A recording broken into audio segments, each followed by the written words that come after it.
Welcome to the Beer Guys Radio Show. This is our first show of the brand new year, 2024. We debated last year whether or not this was an actual year. It sounded sci-fi. So, yes. But it looks like we're here. It looks like we made it into it. So it's a good time. Guys, I got a big announcement right out of the gate. We didn't do a lot of fanfare leading up to this, but this episode of the show marks our 8th anniversary of Beer Guys Radio. We launched on one radio station way back on January 2nd of 2016 on AM 920 The Answer out of Atlanta, Georgia. And when we started, we were a Georgia beer show. We didn't realize that we'd grow like that. And there's a lot of story I won't get into, but we grew. Other states wanted the show. We got it out there. We went national, but we were Georgia radio for Georgia beer when we started. And Brian, you probably remember the difficulty Scott Hedeen had in saying our catchphrase there when we tried he had get real him issues. He just couldn't get that one. But yeah, 8 years we've been doing this now. So much has changed. We've seen laws change in our state. Other states we've seen tremendous growth, probably triple the breweries that there were when we started the show. And we're seeing, things slowing down now.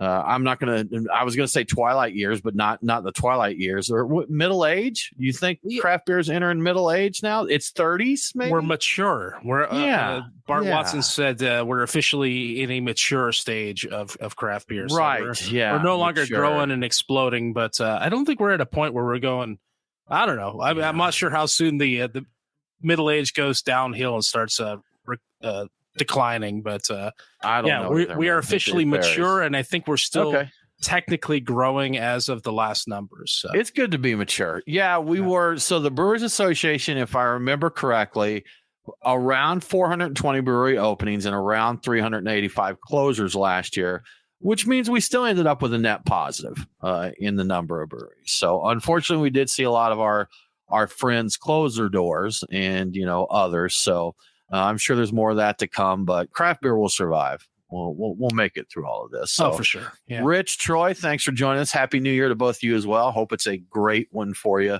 We're looking forward to everything that's coming. All the beer, hopefully lots of new beers to enjoy. But guys, new year, new beers, so much to do and drink. It's going to be absolutely awesome. But January, Brian, you've heard of that, right?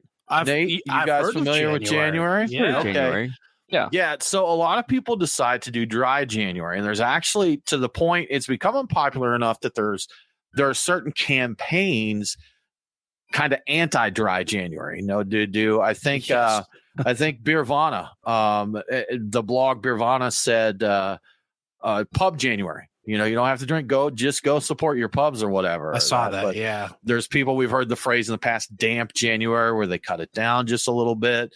But a lot of folks after the holidays and imbibing all those holiday spirits, they want to dry it up a little bit. And so we're here for you. We're here for you if you're still listening to the show, even though you may not be partaking of alcohol.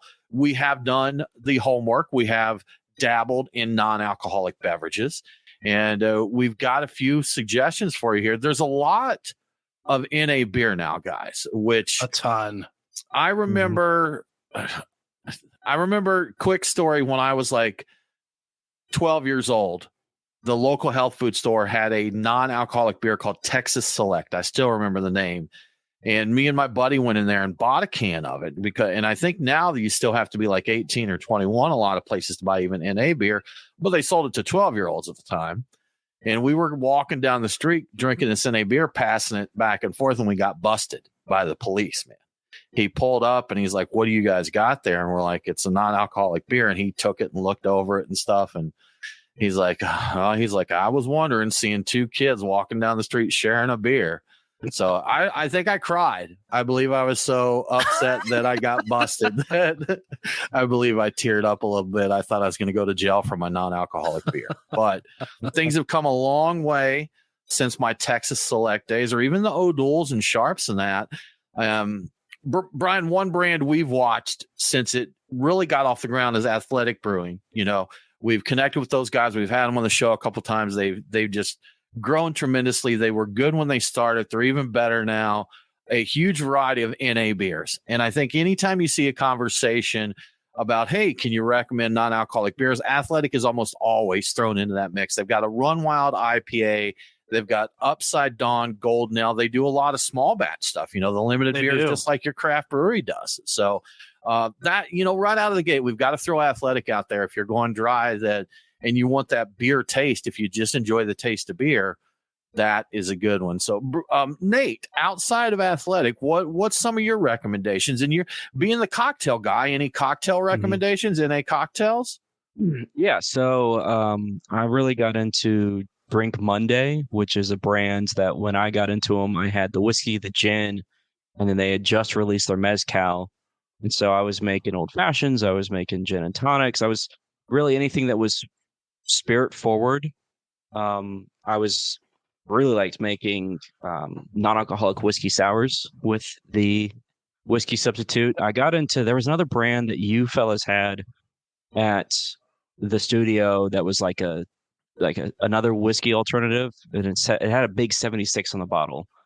Oh yeah. Do you remember what one that was? We tried a couple, and so question for you, Nate: the ones that you tried, the Drink Monday, how do they do in a cocktail? Because I'll be honest, the ones I've tried as far as spirits go, I will say that non-alcoholic spirits don't seem like they've progressed as much as non-alcoholic beer. All right, so the hard thing is alcohol as like a chemical really attributes a lot of mouthfeel, and when you have an alcohol-free spirit substitute, it's really hard to mimic that same mouthfeel while also making it shelf stable. And so it's not, to be absolutely honest, I'd rather just drink your booze, right? Spirit. Well, really, if I'm going to go non-alcoholic, I'd rather just make a really nice like juice cocktail, or like something that involves a lot of specialty syrups and juices, than really trying to find as close of a substitute to an old fashioned as possible. That's not a bad idea. Makes sense. Yeah, absolutely. Yeah, that's something that I just haven't. Brian, the Italian Spritz. What was the brand name of that one? The Liars. Liars. Lyres, I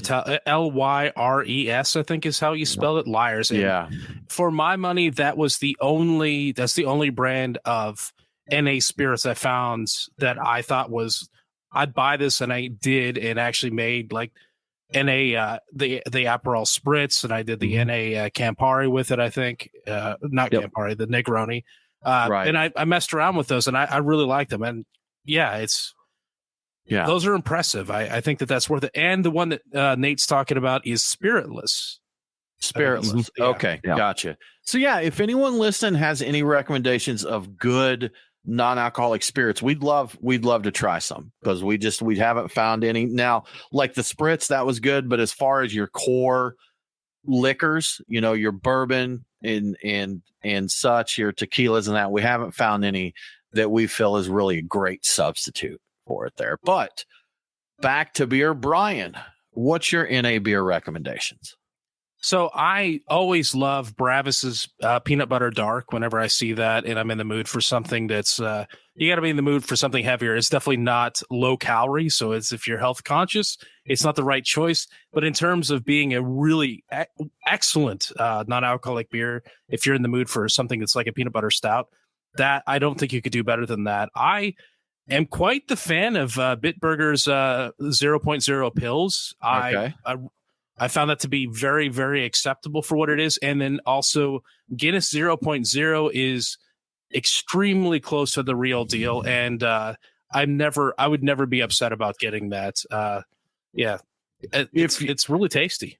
If you're a macro drinker, I think I was going to say all the macros, but the macros that do NA beers are usually pretty close to their alcoholic brethren there. So they do a pretty good job of that. Yeah. I will say the Guinness, and I've seen a lot of people say, hey, this is like the original.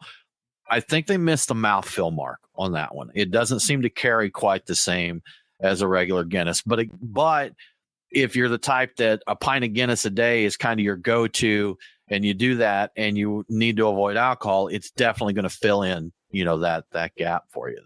So it's not 100% match. I agree. It's really, you've got really to know, close. It's well done. Yeah. Right. I think with any NA beer, and we mean no slight to any of them saying this, you're going to tell it's non-alcoholic. Like if you put the same style in a lineup with other alcoholic beers, you can pick out the NA beer, but they are good enough that if you're a beer drinker, you can enjoy them, most of them there. So there's some bad ones out there. So pay attention to us, the brands we recommend, because there's a few that they have not got to where they need to be with them just yet. That's correct. But if you're doing dry January, good luck to you. Always good to give the liver a little bit of break. We support drinking responsibly. We've definitely done our share of irresponsible drinking. So we can appreciate behaving out there, and good luck to you. We hope it goes well. Brian, society loves to talk about this generation does this generation does that. Boomers, Gen Xers, millennials, Gen Z. And each time they come around, they want to find out how to market to that generation. So you found an article talking about how to attract Gen Z to your tap room, because all the news that we're seeing is saying Gen Z isn't drinking. They're not drinking beer. So for those out there trying to get those Gen Zers in the house, well, what's the way for them to do that? Yeah, I saw that. It just dropped this week. I looked it over. I'm like, oh, and then I thought about it. I was like, you know what? This is really interesting. They're the Gen Z perspective on things is different. And honestly, the people that are working at breweries need to know this, because they will need their business. Is it pinball? Is that the key? Yeah, that would be interesting, and I think that would fall in under the experience or the live music or the event thing. Like having pinball, I think would actually attract some people from Gen Z. It was definitely attract this Gen Xer to your tap room. Right, I will go places purely because they've got pinball machines. But Gen Z is looking for drink variety, and a very interesting quote that I saw in this article is drinks beyond beer, such as seltzers, ciders, and even liquor, were mentioned by nearly everybody in this group, especially the women. So if you want to get them in, you need to have alternatives. I am not a fan of the hard seltzers, but I understand there's the reality here that if you want the younger crowd and you want to be a viable business going forward, you're probably gonna have to give them something. Okay. Yeah. Another thing that's almost as big. So drink variety seems to be like the number one thing. They want to be able to drink everything, any kind of crazy thing that you can think of. Food seems to be the second most important thing to them after drink variety. They're looking at food. There's a chance that they won't even show up if you don't have food, and they're not going to hang around long if you don't. So they're looking again for a package deal, and part of that package is food. Now, it doesn't have to be fancy.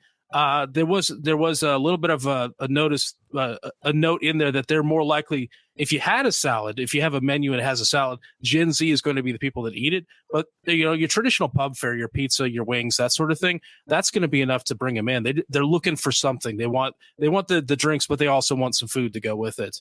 And like we were talking about, they want the full experience. So they're going to want live music, or they're going to want an event, or maybe pinball would work. But Gen Z and millennials both like live music at a tap room about twice as much as every previous generation. So I know that I'm kind of not that into it, but that's a big thing for the young folks going. I am vehemently against live music at my breweries, and the reason being is I'm going there to socialize, y'all. I want to sit down and have a beer and a conversation. You know what? If you want to have some live music, put it there and kind of in the background. You blare it so much. That's the problem. It's too loud. It's too darn loud. I guess I'm too old. That's right. I don't mind some music. Some nice music is nice, but it's so loud a lot of times you can't hear someone sitting across the table from you. That's my issue with it. Yeah, I don't care for that. And I think acoustics, and I'm particularly sensitive to that, having done the show as long as we have. Bad acoustics. And you know what? This has always bothered me. Even going back, I've been to concerts where there were bad acoustics and there's reverb and you couldn't understand things. I hate that. If you're going to have live music, you spend a little bit of time trying to tweak that in and get them to turn it down a little bit. It shouldn't be overpowering. A little bit. You can have it lively there. You can have it lively loud there, but let's not drown out everything else. I don't want to have to yell at my bartender to get a beer, So I agree. It's that there's a place for that. It's like a club on Friday night. It's or sure. something like that. That's the kind of venue for that. I feel like you're at the tap room. You like to hear some music in the background, but you need to be able to talk. And the other big thing for Gen Z, I didn't realize this, but Gen Z is overwhelmingly unwilling to travel more than 10 miles to try a new brewery. So they want all of these options, and they want something close to them. So you need to be aware of that. If you've got a large population of Gen Z around you, you need to cater to them, because they're going to come to your brewery if you're available, and if they're not in your 10-mile radius, you may not have to worry about it. Maybe it's a waste of time, because they're not going to drive over to where you're at anyway. So that's a really interesting thing. You would think youth would be more, willing. See the world, go out there and wander. Exactly. I trying to think what the furthest I traveled just for a brewery is. Now, as we talked, I haven't done in much international travel. I've been to Tijuana. I've done a lot of travel within the U.S., but I did go to Denver for GABF. So that was specifically for beer. That would probably be my farthest travel specifically for beer. And Brian, as you and I have mentioned before on the show, in 2018, you and I drove the entire state of Georgia to visit every brewery in the state. We've gone down to Tampa for events, Asheville for. So what, Brian, is the furthest you traveled specifically for a brewery? I think that or liquor. We'll even expand it in case there's some wineries or distilleries in there, or seltzeries. Seltzeries. No, I wouldn't travel very far for a seltzery, but I want to say that. So I've gone places I was going. It was on my mind, but it wasn't the pure reason. It was an add-on reason. So I would say for beer, it would probably be either our trip down to the Tampa area or probably the Tampa area. Actually, that's probably as far. Yeah. So from Atlanta to Tampa is about as far as I've gone. I haven't gone to Denver for any of those events. And when I've traveled to other parts of the country, I've gone back to the West Coast.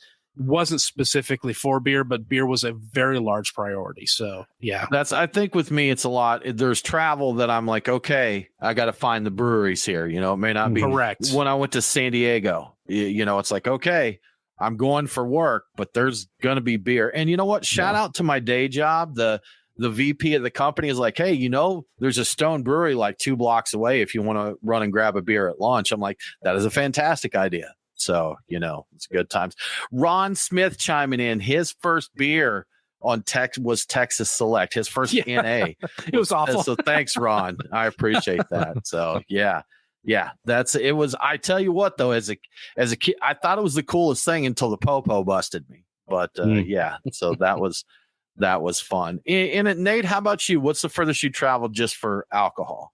I hit up the Kentucky Bourbon Trail a few years ago, so I drove to central northern Kentucky for spirits. I'm trying to remember the furthest I've gone specifically for a brewery, and I think it was just stuff in state. Okay. I think the furthest brewery from where I live at the time was driving to Southwest Georgia to go check out Omaha, which I think is kind of near Albany, Georgia. It's down there. Ryan, is Tallahassee further than Tampa? That would be on, because we did the down to St. George's Island. So yeah, but Tampa's. I think it's Tampa, further south. Yeah, it's like way down further south. Further. You're right. When you said Tampa, I was initially thinking Tallahassee and that St. Georgia, and then I'm like, oh no, wait, that's Cigar City, Tampa. Oh, that's definitely the furthest. Now, had you said how far have I traveled for cigars, I've been to Europe specifically for cigars. Yeah. As part of that trip, I did have some Belgian beers and went over to La Trappe. I was at La Trappe. Okay. And checked out some beers there. So it was on my mind. It was not expressly the reason I went, so I won't take credit for that as being a beer thing. But it was about cigars, so I have traveled much further for cigars than I have for beer. Go down to the Dominican for some Presidente, right from the source, right? Yep. Hit Nicaragua up a little bit. Yeah. A little Tonya. Yeah. Good time. Yeah, man. I'm open to travel if it's good stuff. But, I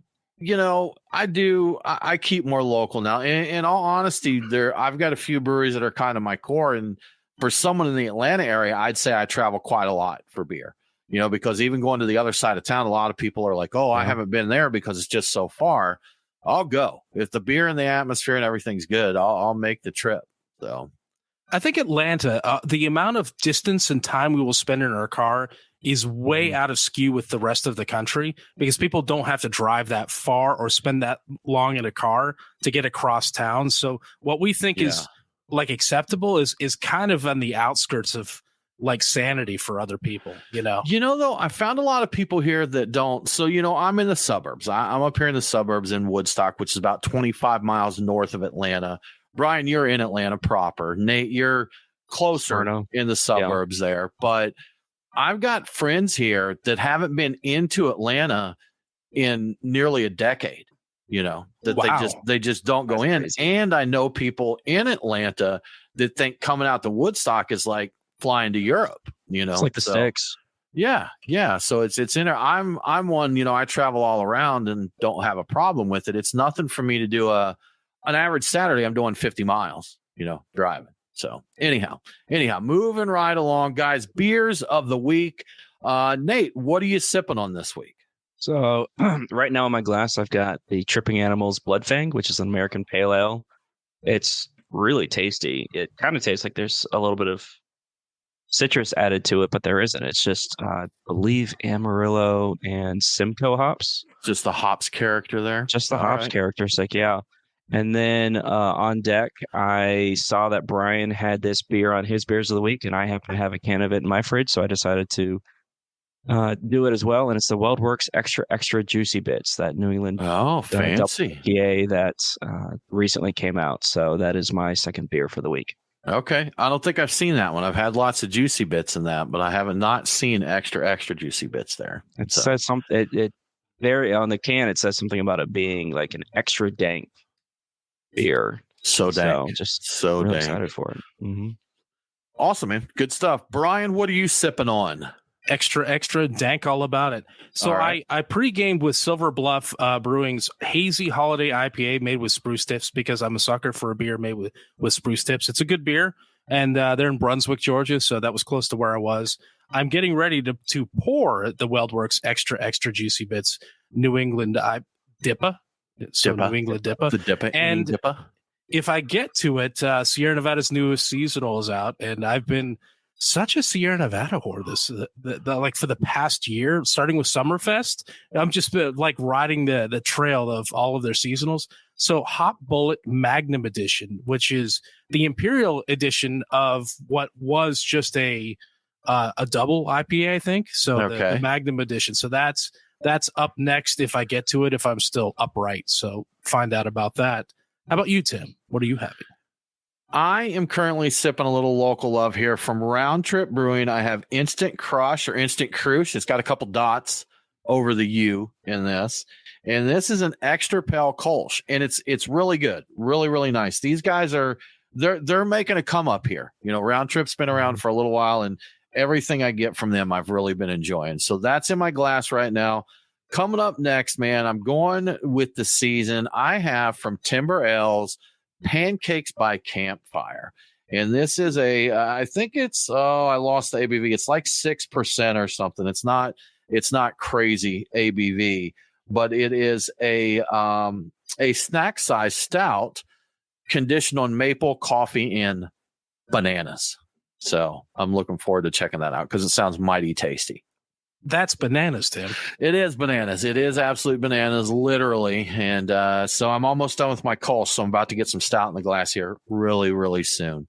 But as we said here, drinking beer, as we are wont to do for the last 8 years plus, that's not the case for all of America, man. That it looks like 2023 set a record, I guess is one way you could put it. But it was the lowest level of beer consumed in the U.S. in a generation, Brian.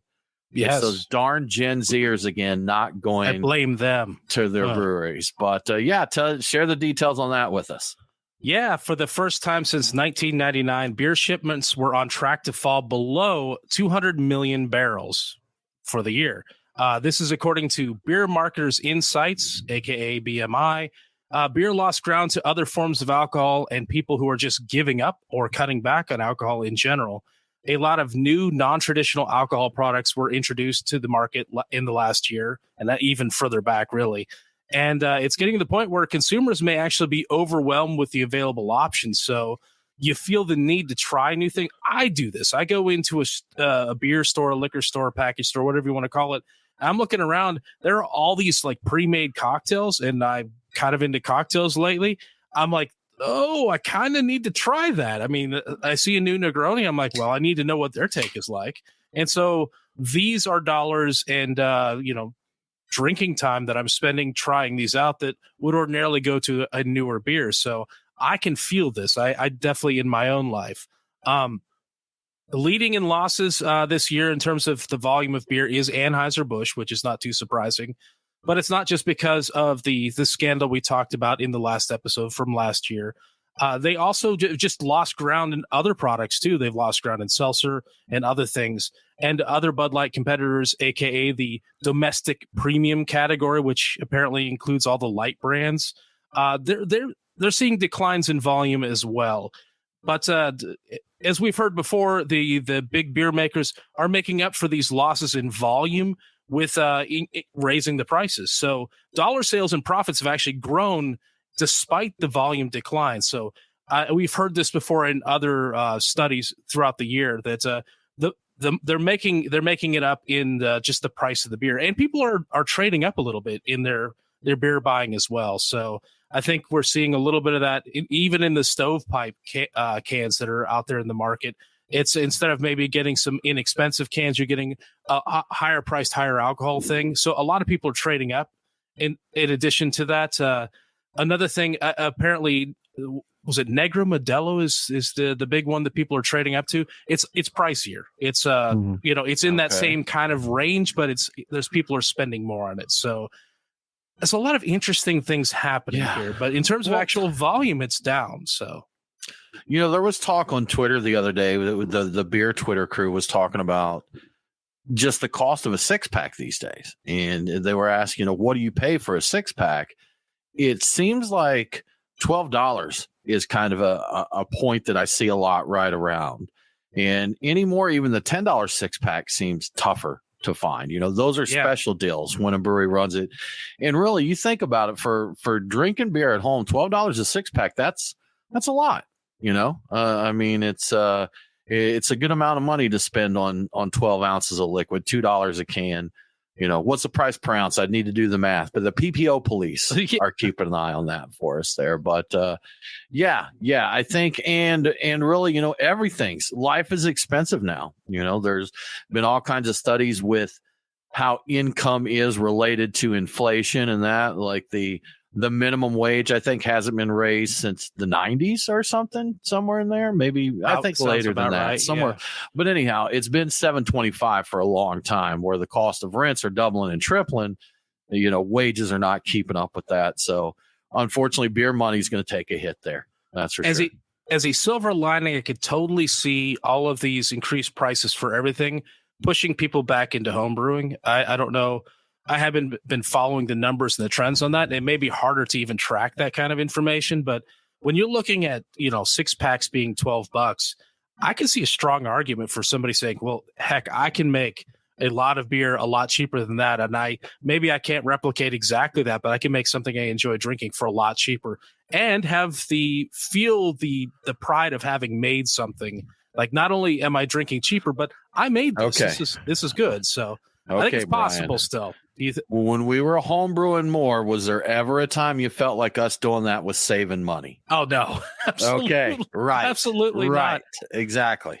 I know there are people, some old timers, that were doing it and I think were saving money, but they were going for different things. They weren't trying to make their own version of Westbrook's Mexican cake. They were trying to make, an amber that they could drink. A Bud Light. A Bud. Something they could sit around and drink. Yeah, drinking beers. So if you go that route, and I was thinking about, like, the last time I saw like a $10.99 6-pack or something like that, like Creature Comforts Classic City Lager or something like that. I'm like, you could still find that sometimes as much as low as 10, but it's even that. I mean, that's pushing it. So people trying to replicate those things, I could see that pushing people into home brewing. So maybe maybe there's a silver lining here. Maybe that's there. Okay.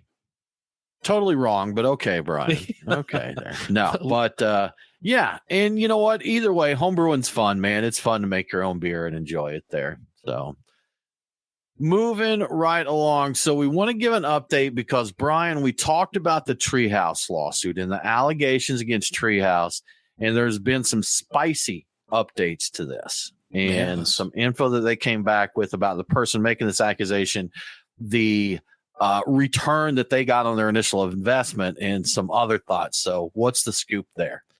So there's a lot to this update. So it back in November, the news broke that a minority shareholder in Treee House was suing the main owners, the co-owners, alleging all sorts of financial misconduct, like misusing of company funds and failing to offer shareholder dividends and withholding tax documents, just a lot of stuff.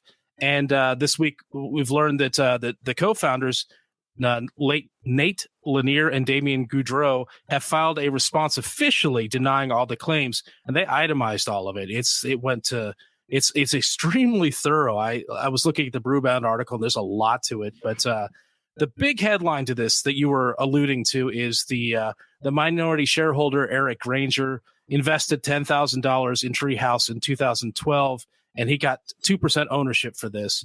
He has allegedly received more than $850,000 in distributions, resulting in a 2,500% return on his investment since that time. So 2,500% return on investment. That's a heck of a good investment. That's a good return. Yeah. Yes. So that makes it a little harder if true. Again, we don't know. Big if true. Big if true. If true, that makes his claim seem a little more sketchy. As of the other claims involving voting power and luxury car purchases, allegedly the shareholders this particular shareholder, he already signed away all of his voting rights that he had back in 2014 and some other documents. So he was alleging he didn't have any rights to vote and be involved in things. Like, he hasn't in a long time. And, yes. So the co-owners claim that the cars in question, because they did mention a lot of like luxury cars and fancy cars, the Teslas specifically that were mentioned are company cars and have been used by up to like 18 different employees for business travel between like the 6 different sites they have.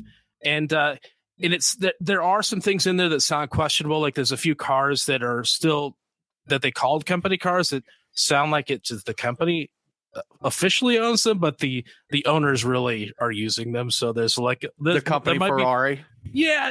They didn't have a Ferrari, but they business had Ferrari. I forget what the actual cars were. They sounded nice, but they weren't like Ferraris. No. So there were some other interesting things like forgery allegations that seem to be basically the reuse of previously signed documents to apply for new liquor licenses. And apparently the Massachusetts Alcoholic Beverage Commission looked into it, investigated it, and closed it without finding any wrongdoing, though what they did sounded like it was one of those things like, this is technically legal, but I don't know, But again, technically legal is all it takes. That makes it legal. Technically legal is legal to make the lawsuit go away. So there's a lot to it, and I would recommend, like, definitely if you're really following this and you're really interested in it, go to the Brewbound website and check out that article. They went into great detail on it, and it's laid out so well that it makes it sound like this guy's got no case at all. But again, don't know. If we assume the $850,000 return on a $10,000 investment, let's assume that's accurate. Treee House is making bank. True. That's just extrapolating from the data there. Yeah. If you own a business that makes huge money, you're going to have real estate and luxury cars and stuff. Sure. I was talking to someone recently who is the president of a large company. He lived in the Washington, D.C. area, and he bought a house in Florida, and he's having that remodeled. So he rented a condo in Florida while his house that he just bought is being remodeled, and his company is still in D.C., so he's got an apartment in D.C. there. So this guy's got 3 places, because when you have a big company like that and you have that kind of income level, I know there's people that are totally opposed to that, but if you build a company that does that kind of thing, you're able to do that, And if people are, sounds like this guy got a pretty good return there. So, just the fact, I will say just the fact of them having real estate and luxury cars doesn't mean they're doing anything wrong. That is true. And there was I kind of skipped over it because I didn't fully understand all of it. But part of the real estate thing that was addressed in the original lawsuit, they had to form, as they laid it out, they had to form an external entity to get the work done with the bank because the bank wouldn't deal directly with them as the entity. And I think there was the illusion that it may have had something to do with that person being involved with that company. Like that, there was something involving credit rating, credit history, or something to that effect. And so, in order to get the loans and the work done that they needed to get done to open up these locations, they actually did do it. And apparently, from the sound of it, they did not profit from the arrangement, and some of it, some of the real estate or whatever involved in it was transferred to the company after the fact. So, I mean, there's creative things you do in business to get things done. It's, as you said, Brian, technically legal stuff or loopholes, whatever you want to call it. So it was complicated, and I'm still not sure I presented it properly, but it seemed like the way to get the business done with the bank involved them buying the real estate through a separate entity and then working out a creative way to get it back into the business. Yeah. I don't know if that's true. That's just what was laid out in the article as I understood it. So, speaking of technically legal and loopholes, a great example of that. Years ago here in Georgia, breweries got the right to do growlers. Retail shops were doing growlers and that. Brew pubs came up and said, we want to be able to sell growlers to go. And they got a lawyer to go and look at this, and he went through all the data, and he was going to plead his case to get this, to get this changed to allow growlers. Found out it wasn't illegal because in the state of Georgia, breweries are licensed as retailers with a special permit to brew and sell their own beer, and retailers were by law allowed to sell growlers. So the end result was they didn't have to change anything because there was nothing in the law that made it illegal. So interesting the way they did that. I think they did some things to kind of solidify that, but basically it was not illegal. They could do it because it was not illegal at the time. I remember there being something about cans because based on the basis of brew pubs being able to do growlers, that they could, because there was no official legal definition of what a growler was, people could in fact sell cans and just call them growlers. So people were able to. That's I don't remember. Yeah, all like right. Cans to go. I want to say I remember seeing or 12 was talking growlers. to somebody. Yeah. It like because there's no official definition, so people were selling 4-packs, 6-packs, whatever, and just say, hey, it's growlers. We can. Well, do we that, did have a bottle shop / growler store that had 8-ounce growlers. They had these little, almost look like a little milk jug that you would, they'd screw the top on it, and you had to have a warning on them, and you had to seal the top. Yeah. But you can get you an 8-ounce growler. And I remember it was at this place called Ponce City Market, the Tap at Ponce, I think it was called. Oh, But you could go in there and get your 8-ounce growler, then go buy a meal somewhere else and sit in the commons area and open your growler and have it with your meal there. As long as you use the right terminology, you're technically following the law. Technically legal, man. Technically the best accurate, technically correct, technically legal, which is really the best way that matters there. So, Brian, it's going to be probably a little quicker show this week. We're coming back from the holidays. We're getting caught up. The media cycle was down a little bit. We're catching up, but we do have one more story here, Brian, and it's about the healing power of hops. And again, this is a study, doesn't prove for 100% that it's sure, but apparently there's some suggestion from this study that certain hop varieties can fight Alzheimer's.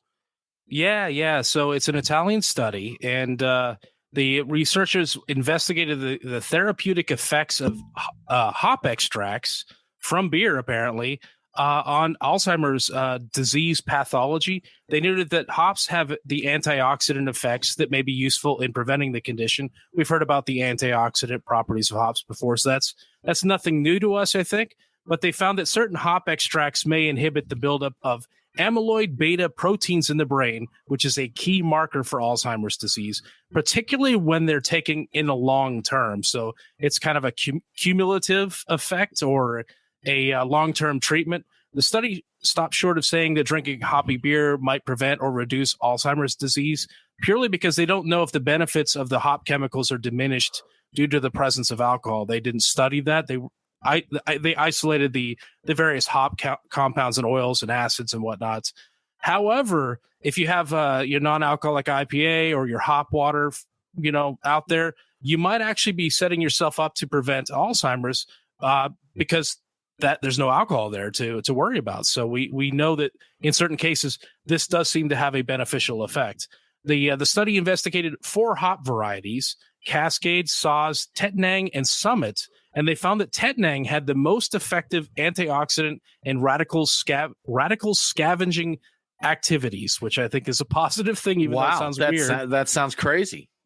Sadly, Cascade was the least effective at inhibiting the buildup of amyloid beta proteins, but all of the hops, including Cascade, did have some benefits. So in theory, hypothetically, perhaps drinking your IPAs is helping you prevent Alzheimer's. It may be doing other things to your liver, but it may be preventing Alzheimer's, or maybe slowing it down a bit. So we don't know. Brian, I'm going to give you a mission for our next show. Are you ready for this? So drink a lot of hoppy beers? Well, you know what? I'm going to say yes, Brian. Okay. I'm going to say yes because that's related. It's related here.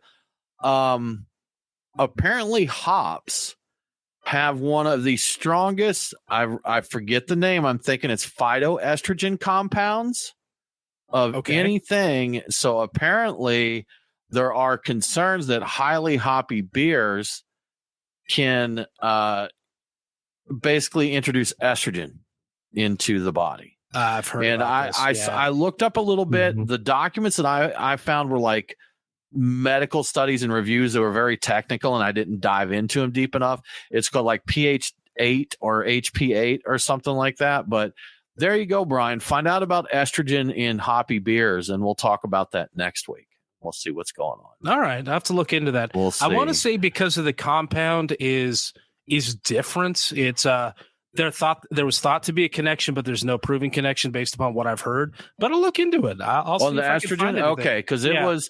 Yeah, I saw someone make a comment online, and I did a little bit of Googling, and it did say that compound apparently was a very strong phytoestrogen, I think, but I didn't dig in deep enough to see what that meant or what that translated to in actual packaged beer. I want to say I've read that it doesn't have the direct connection people thought it did, but I could be wrong. Not a scientist. Now, I'm going to say this. Brian is the type of guy who will say when it comes to beer, he's like, no, I'm not doing that. But he'll avoid soy products and tofu and that. Well, no, that'll give me man boobs. That'll give me. There's too much estrogen. I don't like tofu. I just don't. People say, oh, it does a good job of soaking up flavor. I'm like, it's okay, but it still tastes. I get it. Sure, you're eating some cardboard or something like that. No, I just don't like it. Cardboard or a sponge, maybe. Yeah, I have heard that soy is bad for men, but I don't know if that's true. There you go. There you go. I have heard that. I'm not going to touch that soy. Beer will give you 500 tons of estrogen a day. It's like, no, that's not. Bring it on. Not true. No, that's fake news. Prove that. It's balanced out by all the alcohol and the hops. That's the right. Acids. Burn it right away. Right away. Well, Brian, no matter the style of beer you want, if you want something hoppy or if you're wanting to stay away from the hops there or try to tone it down a little bit, our friends at Terrapin Brewery Atlanta are sure to have something on tap for you to enjoy, man. They're going to have some hoppy beers there, and you go out, get that new IPAs on tap. The winter months, they're sure to have a couple of nice stouts on there. We love Wake and Bake. I forget the exact release date for Wake and Bake, but we like to go there. They have the Wake and Bake Off that we take part in. So go out there, try you some of the beers, grab you some Wake and Bake, take it home, make you some cookies with it, Brian. Braise you some carnitas in it and make you some Wake and Bake braised carnitas there. That's going to be good. When we go to the Wake and Bake Off, it's always a good time. We get to try both savory and sweet dishes with it. But while you're there, grab you some barbecue, Brian. See if they've got the deep fried ribs, country fried ribs on there at Fox Brothers. Grab you a nice beer to go with it. Enjoy yourself. It's going to be cold, Brian. It's going to be cold. But you know what Terrapin has? They have doors on their building, Brian. Doors on their building and heat. So you can go inside, stay comfortable there. In the summertime, you know what they do? They open the doors, Brian, and it gets cold. It's amazing. It's amazing technology there. But as it gets cold, you're going to stay warm there. Get a hot bowl of chili. Get you a cold beer. Have a good time. Thank you so much to our friends at Terrapin Atlanta Brewery for sponsoring Beer Guys Radio. That sounds crazy. So you know who else has doors and things that open and shut? Tell me. Truck and Tap. Nice. So yeah, I'm like, they can open them and close them as well. So they're worth a visit. Any place that can open and close their doors is a place that you should check out. Sounds like a positive. Yeah. So as we were talking about earlier, I had spent some time in coastal Georgia hanging out, and I found some good food there, some good seafood. I found some good beer, some good cocktails. It was kind of tough to find all three of those things in any one place. They'd have some good food, or they'd have some good beer, or they'd make some good cocktails or whatever. Yeah, and I was lucky if I ever saw more than 3 taps on any place I went. Again, not bad beer, just few choices. It got me thinking of how good we have it here in the Atlanta area. We've got not 1, but 4 Truck and Tap locations, each with 20 taps of different beer. Great craft beer. That's like 80 different beers to choose from all over the metro Atlanta area. The metro area, and all of it under the umbrella of Truck and Tap. And of course, they've got great food trucks every day. They got you covered in terms of wine. They got you covered in terms of cocktails. I saw that, I think it was the Duluth location, even has like a Tequila Tuesday. So if you just want to get down with some tequila, you can totally go do that. But it's been a while since I gave my weekly beer picks for Truck and Tap. So I figured I'd go through all the locations and pick out my beers for this week. And I'm going to start with the Truck and Tap Woodstock location. I am all over that Burial Billows Kolsch at Truck and Tap Woodstock. I love a good Kolsch. I like seeing them. I don't see them often enough, and I'm a big fan. I have been thinking about Dunkels lately, and I'm reaching for the round trip Dunkel Platts at the Alpharetta location. I think Dunkel is a style that needs to be revisited, and I'm not going to be able to pass up the Warsteiner Pils if I head over to the Duluth location. It's on the side pull tap, and I will order anything that's on the side pull tap. Excited about that. And again, I love a Pilsner. If I weren't drinking nothing but IPAs today, I'd probably be drinking nothing but Pilsners. So, and finally, at the Lawrenceville location, I'm going to order the Creature Comforts Kokua IPA. It's a beer for a great cause. It's a session IPA that benefits the Maui wildfire victims. So, you know what? Drop by and take advantage of the great options you have at Truck and Tap. Don't take them for granted. And of course, when you do drop by, and I know you will, let them know that the beer guy sent you.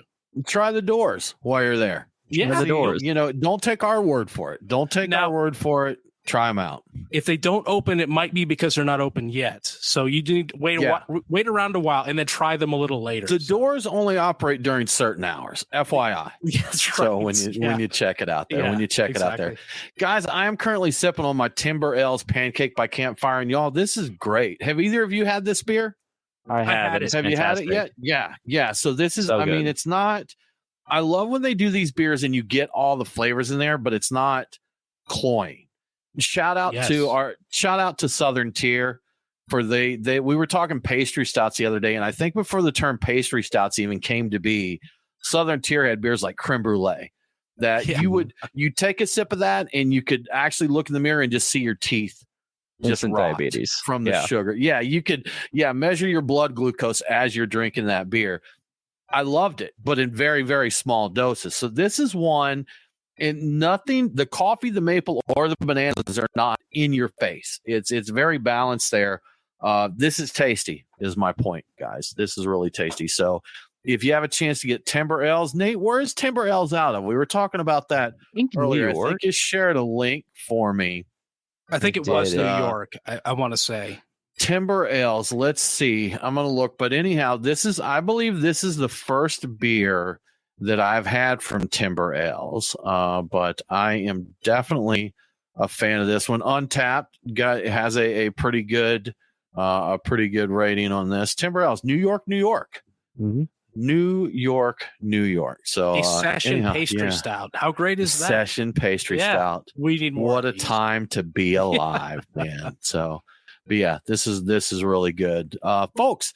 For those of you that don't know, we're going live on Instagram now, and I see it's been lively over there. Thank you so much for checking us out on Instagram. We know that's a convenient way. We've just recently been able to go live there due to the way Instagram allows you to go live, and now our software will interface, but we're limited to 60 minutes and Instagram will cut us off. So we're going to try and stay once we go live on Instagram to keep it around that 60-minute mark. Guys, we've got just a couple minutes here, and 8 years. I want to revisit that a little bit. I've been here 8 years. Brian, 5, 6 for you? Somewhere in there now? It was 6 because I think in May of this past year, I hit 5 years as the co-host. Okay. I think I was around as a field operative for a year prior. Right. So 6, and then I sat in and occasionally would hang, just drink in the background. Hang and drink, right. We're talking. So, yeah. Nate, are you going on about 3 years now? Somewhere in that ballpark? It'll be 4 in June, so 3.5 now working as a producer, but hanging around, like Brian, I think, for another 6 months in the studio. In all honesty, even 3 or 4 years is really a long time to do a show. 8 years, we talked. I was talking to friends in radio, the broadcast radio, and a show. We were on 7 or 8 years. We were on the actual radio, broadcast radio, and that's actually a pretty long life for a radio show. Yeah, they just don't stick around that long. So we're stubborn, and we're sticking with it, and we've seen a ton change in there. Nate, I'm going to ask you, what is either your biggest, most monumental craft beer memory or beer guys memory in the time you've been with the show? So in the time I've been with the show, I think it was, we had on, I think it was the first time I met San Hieronymus, and I didn't know who he was. And then as I got to know him more and more, I was like, oh no, this is a big deal that this guy's on the show. Before I was officially associated with the show, there were 2 big moments. It was when you had Tim Very on from Manchester Orchestra. And he was promoting the beer that they did. And then the very first memory I have of Beer Guys Radio, I was sitting in the tap room at Ironmonger, and Brian walks out and thrusts 2 open bottles to the tap room staff and was like, here, these are the leftovers. And I was like, wait, what just happened? As he does. Like, that's Beer Guys Radio. Yeah. When they have leftover beers on Wednesday nights, they come share with us. And it was 3 Taverns double, like the double smack. Nice. And it was so incredible. I was like, oh my God, guys, I have to start showing up on Wednesdays now for this. Nate, see, that's how Nate got to that was strategic. Nate was like, he's like, I'm just going to, if Wednesdays are the day to be here, then Wednesdays are the day I'm going to be here. This is the day I'm going to show up.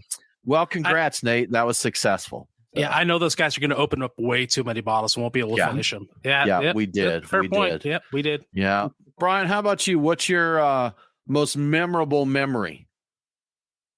Oh, what are the... It's a lot of them. I mean, so many. I've always enjoyed when the Nappy Roots come to hang out. I did enjoy the Tim Very episode, talking and hanging out with him and realizing, hey, this guy is... his band is hot. I'm listening to his stuff on the radio. He's just hanging out with us, drinking some beer. A cool guy. A lot of it's was it Bruce Watson? Is that before I was even really a co-host?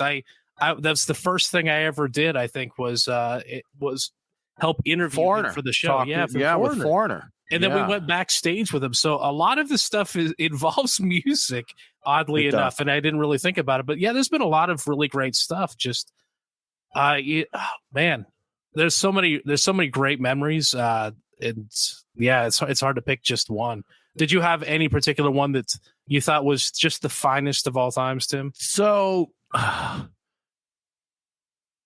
no, I can't pinpoint one. I mean, because to be honest, man, we've had a lot of really big moments, through the show. If I look back, I interviewed Adam Carolla when we were a young show. Oh, that's right. Yeah. We were a few months old, and he did a collaboration beer, so I got to talk to Adam Carolla.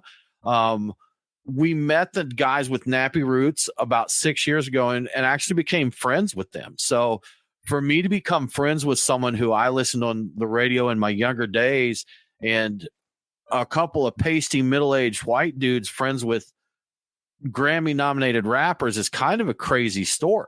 It really is. And Killer Mike from Run the Jewels, we know Killer Mike. Like if we were to see him out, we're not like buddies with him like we are with Nappy Roots, but we know each other. We're gonna say hello in that. Tim Very, Manchester Orchestra, just such a fantastic group, and I think I'm doing a disservice to beer to mention these musical celebrities, but I mean GABF, that's life changing. If you're a beer fan, you need to do GABF. And I got to be honest, I think I hit it at a peak time to go. We went in 2016 and craft beer.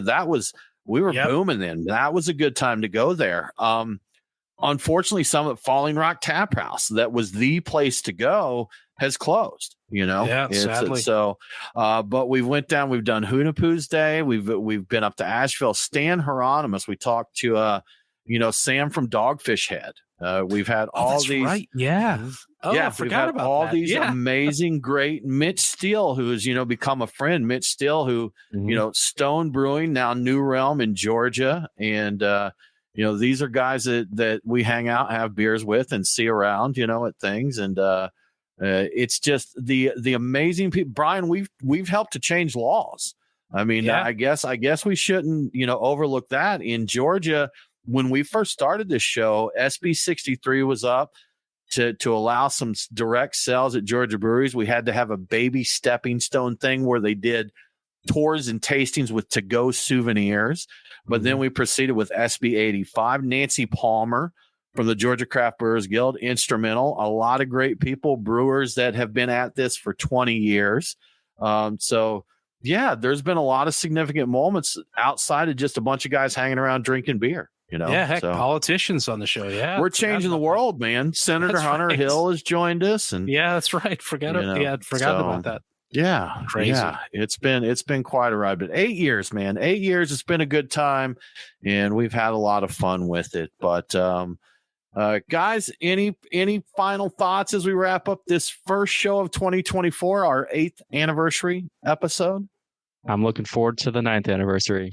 Let's do it, man. We got to go at least 2 more years doing this. Let's skip to 10. Yeah. Skip to 10. Yeah, let's. 9 is so tiring to wait 2 more years. What is 9? What even is 9? It's 9 like sounds like no in German. Brian. So, 9.